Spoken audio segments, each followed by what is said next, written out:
Good morning. क्या शानदार, बेहद खूबसूरत सुबह।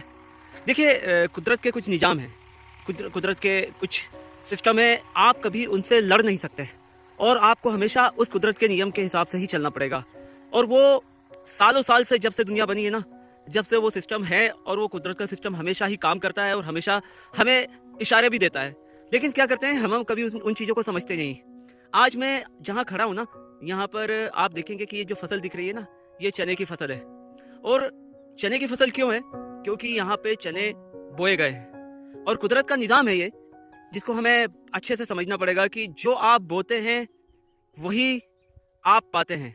जब किसान ने यहाँ पर चने बोए तो आज यहाँ पर जो आप ये खूबसूरत चने के जो पौधे देख रहे हैं वो चने के ही हैं, क्योंकि चना बोया गया है। इसी तरह लाइफ में जब आप जिस तरीके की चीज़ें आपकी लाइफ में जो काम करते हैं ना, आप जो चीज़ों को आप अपनी लाइफ में इम्प्लीमेंट करते हैं, जो नेकियों के बीज आप बोते हैं, और अगर आप अच्छे बीज बोएंगे ना नेकियों के, तो इंशाल्लाह जब आपके वो जो दरख्त जो पौधे बनेंगे ना, वो भी नेकियों के ही पौधे बनेंगे।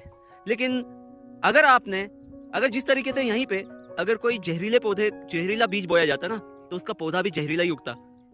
तो आप देखें, ये कुदरत का निज़ाम है, सिस्टम है। कुदरत ने कब शुरू से, जब से दुनिया बनी, जब से ये सिस्टम बना हुआ है कि जो आप बोते हैं वही पाते हैं। तो आप क्यों ना हम ऐसी चीज़ें बोएं जिसके फल हमारे लिए फ़ायदेमंद हो, हमारी आने वाली नस्लों के लिए फ़ायदेमंद हो। तो आप ये मानिए कि आपका अपना एनालिसिस करिए कि जो भी हम कर रहे हैं वो क्या हमारे लिए फ़ायदेमंद कुछ चीज़ें हम बो रहे हैं, और जो हमारे लिए फ़ायदेमंद होगी और हमारे आने वाली नस्लों के लिए फ़ायदेमंद होगी। इस तरह से दीनी लाइफ और दुनियावी लाइफ, ये फार्मूला है ना, हमेशा दोनों जगह वर्क करता है।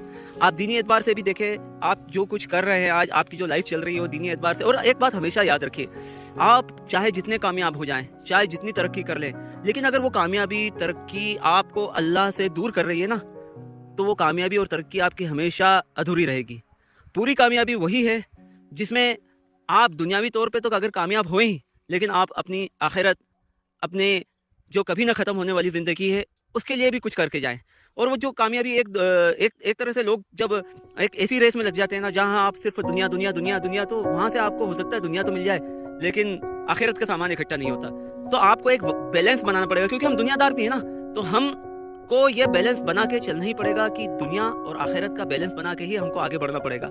और ये याद रखिए कि कहीं ना कहीं हमसे वो गलती तो नहीं हो रही कि हम कुछ ऐसे बीज बो रहे हैं जो ना हमारे लिए दुनिया में फ़ायदेमंद हो, ना आखिरत में फ़ायदेमंद हो, बल्कि वो हमारे लिए वबाल बन जाए। तो अच्छे बीज बोइए जिससे आपको भी फ़ायदा हो और आने वाली नस्लों को भी फ़ायदा हो। ये चीज़ें आपके बिजनेस से भी रिलेटेड है, या आपके पर्सनल लाइफ से भी रिलेटेड है, या आपके कारोबारी लाइफ से भी रिलेटेड है। सभी जगह ये फार्मूला इम्प्लीमेंट होता ही है कि आप मेहनत, अगर लगातार मेहनत कर रहे हैं, तो ये हो ही नहीं सकता कि उसका एक ना एक दिन नतीजा आपका अच्छा नहीं निकले। हमेशा आगे या पीछे आपको एक अच्छी कामयाबी मिलती ही है। इस तरीके से अगर आप खैर के काम कर रहे हैं, लोगों के लिए फ़ायदेमंद है, लोगों को फ़ायदा पहुंचा रहे हैं, तो उसमें भी आप मान के चलिए कि आप यकीनन, अगर दुनिया में आपको फ़ायदे ना भी मिल पाए उसके ना, तो इंशाल्लाह आखिरत के फ़ायदे मिलेंगे। तो खैर बांटिए, आपकी ज़िंदगी में भी खैर आएगी, और आसानियाँ बांटिए ताकि आपकी ज़िंदगी में भी आसानियाँ आए। शुक्रिया, जज़ाकल्लाह।